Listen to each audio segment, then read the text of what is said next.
Today we're talking about thyroid testing.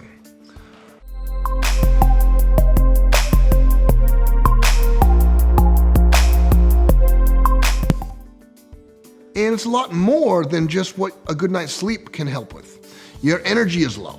You've gained a little weight. And for some reason, you just can't seem to stay warm. You feel moody, and getting yourself to work out is becoming more and more of a challenge. You don't feel well, and finally, you go to the doctor.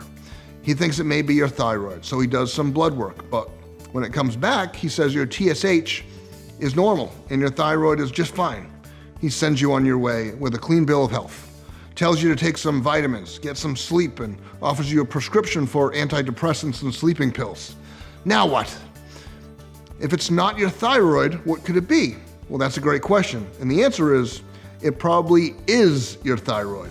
Unfortunately, most doctors only look at TSH when they run a thyroid test. TSH stands for thyroid stimulating hormone, and I'll explain more about what it is in just a moment. But first, it's important to realize that close to 30 million people suffer daily with thyroid issues. And approximately half of those people have no idea why they feel so crappy. In fact, 1 in 8 women will suffer from some sort of thyroid issues at some point in their lives. And the number of people struggling with a dysfunctional thyroid is growing every year. Low levels of thyroid hormones is the most common issue. And it's usually associated with foggy thinking, a depressed mood, weight gain, digestive issues, dry skin, hair loss, trouble regulating body temperature, hoarseness in your voice, menstrual problems, infertility, muscle stiffness and pain, and other symptoms.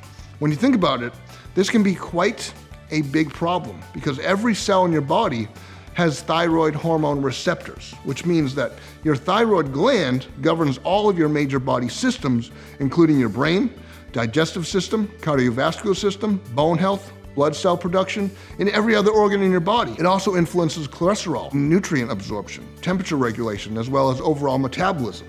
So basically, the thyroid determines how efficient the entire system is. If it's not working well, the entire system begins to misfire. How does this happen? Well, thyroid physiology is pretty complex. That's why so many doctors miss the mark.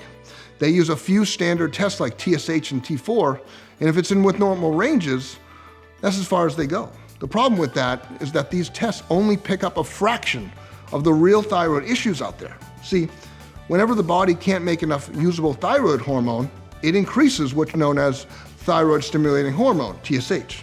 This in turn pushes the thyroid to make more thyroid hormone.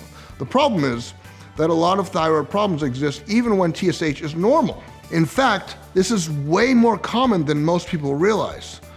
So just what is considered normal on a thyroid test? Which brings me to another problem with the TSH, standard thyroid test.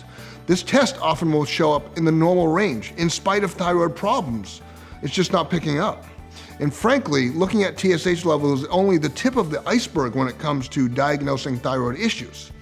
So your body makes 2 primary thyroid hormones, T3 and T4. As much as 94% of the hormone made in the thyroid gland is T4. The remaining 6% is T3.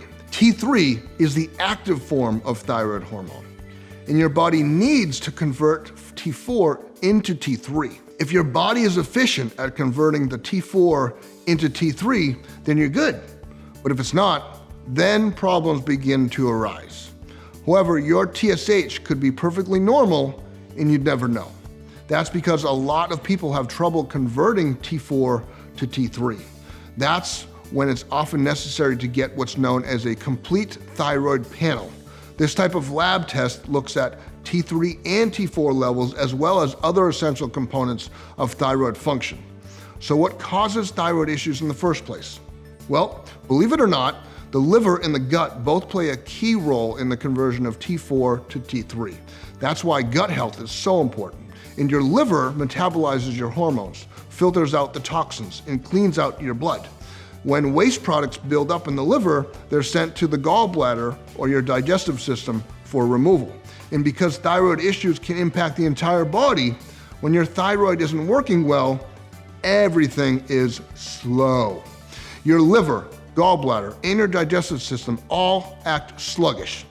And a liver overflowing with toxic sludge cannot convert T4 into T3 very well. So So it's easy to see how this becomes a vicious cycle. Your gut bacteria also play an important role. 20% or more of the T4 to T3 conversion happens in your gut, but you must have healthy gut bacteria. Plus, a healthy microbiome is vital to your immune system, the creation of hormones like serotonin that help balance your mood, good digestion, and of course the conversion of T4 to T3. When your diet is less than ideal, it can lead to an overabundance of bad bacteria and yeast production. When there's too much of bad bacteria and not enough of the good bacteria, it can lead to a decrease in active thyroid hormone. Other factors that lead to inadequate thyroid hormone conversion include the use of antibiotics, gut health issues that cause inflammation like gluten sensitivity, and other food allergies, as well as certain medications. If you suffer from a known digestive issue like celiac disease or gluten sensitivity, you'll probably also suffer with some sort of thyroid issue. High levels of stress can also affect thyroid function due to an increase in the stress hormone cortisol. Low levels of serotonin and dopamine, two key brain hormones, can also lead to a decrease in active T3 conversion. And nutrient deficiencies can also play a role. Iodine, selenium, and zinc are vital to proper thyroid function, so deficiencies in these minerals can cause thyroid disorders. As you can see, your diet plays a significant role in thyroid health and function. When we eat poorly and flood our systems with sugar, high glycemic carbs, processed foods, and harmful chemicals, not only does it cause issues with our gut bacteria and lead to bad bacterial overgrowth, but it can also lead to a nutritional deficiency and ultimately low thyroid function. And because thyroid hormones govern your metabolism, low levels can cause you to gain a lot of weight. So what can you do to help support a healthy thyroid? For one thing, you can include iodine-rich foods in your diet. Seaweeds like dulse, kelp, and nori are the richest sources of iodine, along with wild-caught fish like tuna, cod, and shrimp, and raw dairy and eggs.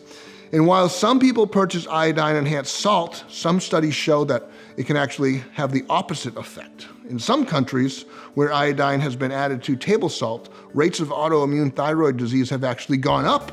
The key to adding iodine to the diet is to balance it with selenium, as the combination of nutrients will help thyroid function.